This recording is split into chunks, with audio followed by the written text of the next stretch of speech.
One of the things I didn't have as a junior was I wanted it. My parents didn't want it. Mm. So they were sort of, you see a lot of the parents, like, they the ones really pushing it. The kids are at tournaments every weekend. They must do this. They must da da da. Da. My parents were like, please stop playing sport and go read a book. Yeah. Right? No, that's so important. What you're saying is, I often tell my players when the parents are all in, I tell them be grateful Mm, because I don't care if they're hard on you or this or mm, that, because without that, it's impossible. yeah. It can't even start. Yeah.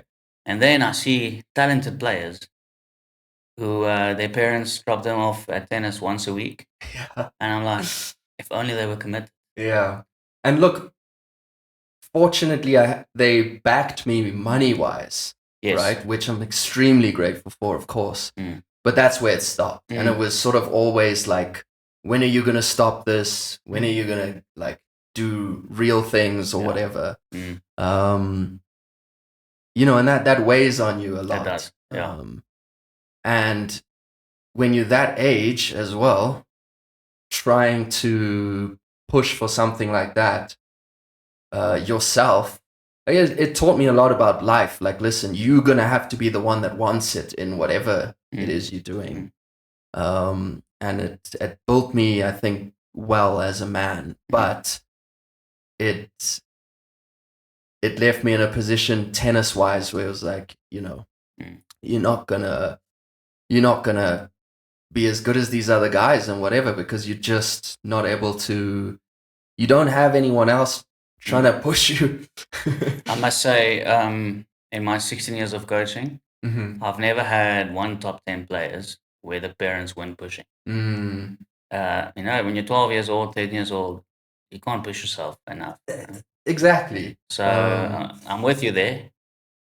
And like, I would be the one sort of trying to find better coaches or this, or like literally I was there at like 14 trying to figure out gym. Oh gosh, I need to like have like a personal trainer. I need to like, you know what I mean? Oh, Yeah. which strings do I use? This, that.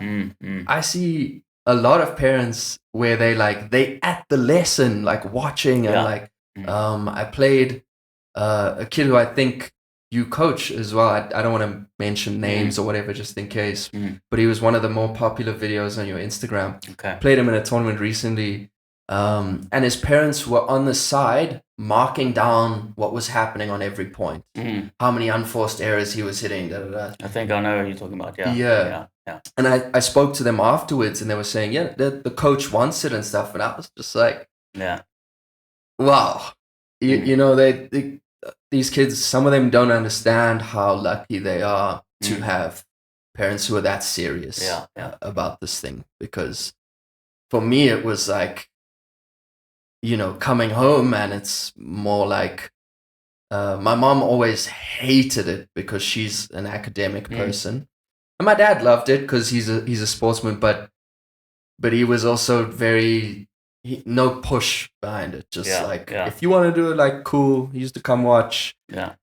He was standard dad kind of thing of like, oh, you keep losing first rounds, you should probably just give up. And me having to be like, no, but I've only played like 5 matches.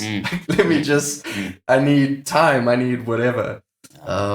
So that was the difficult sort of thing for me. You need people who are all in. Yeah. If you're talking about performance, I've seen these serious parents do a lot of damage as well.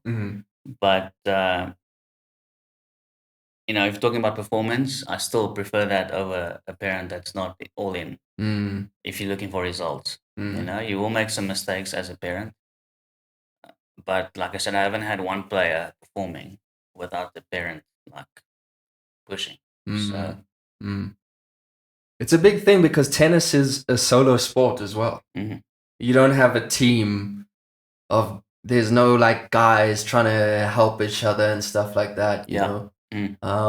When I went and trained at Ferrer's Academy, there was a very vicious mentality there. Like, all the players really didn't like each other.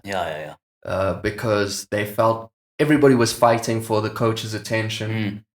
everybody, it felt like guys were going to bed like praying, oh man, please, can Shaheen get injured tomorrow? I hear you.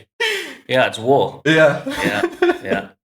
So it's if you don't have someone in your corner, you burn out and blow up like I did at 19, right? Because I was out there alone.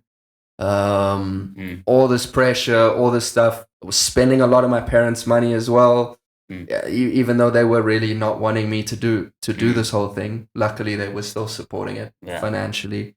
But yeah, tennis is difficult. I mean, if you spoke to my dad the other day, if you just look at all the high performers, Federer, Nadal, Djokovic, now Alcaraz, especially Sinner, the team they have, family life, they're all in, They're all in. And then some of the other players who don't do as well, the team is not as strong.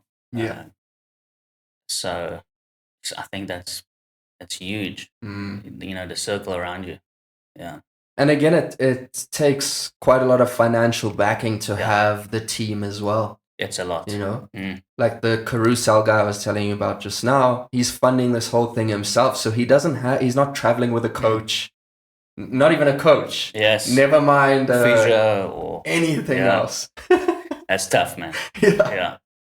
And it eventually just leads to absolute burnout, as you would imagine.